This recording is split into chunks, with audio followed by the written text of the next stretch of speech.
یه پمپ وکیوم ادواردز 28 متر مکعب داریم با این پمپ وکیوم ادواردز یک کمپرسور اسکروی بیتزر و یک سیستم رو خط مایع و خط ساکشن رو خلع میکنیم.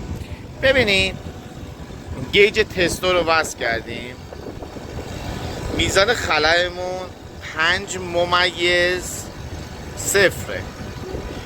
الان میزان خلأ 5.0 میلی باره. خلأ مطلقمون میشه 0 میلی بار. میزان خلأ حداقل مجاز، میبینید نمودار رو با چه شیبی داره میاد پایین. حداقل خلأ مورد نیاز رو شرکت کوپلن 1.5 میلی بار اعلام کرده. پس ما به این حداقل خلأ نیاز داریم.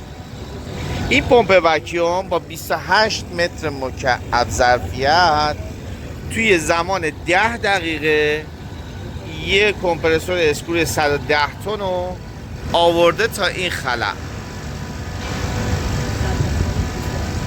سرعت کاهش رو میبینید. حالا زمان بندیش هم با هم دیگه چک میکنیم.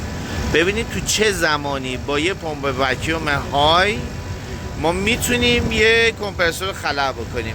اگه یه پمپ وکیوم مثلا چینی با سی اف امی هولوش 7 متر مکعب وصل کنید، شاید شب تا صبح نیاز باشه که خلع انجام بدید.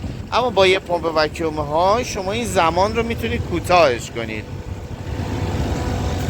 حداقل خلأ 1.5 میلی بار، اما ما پایین تر از این عدد میایم.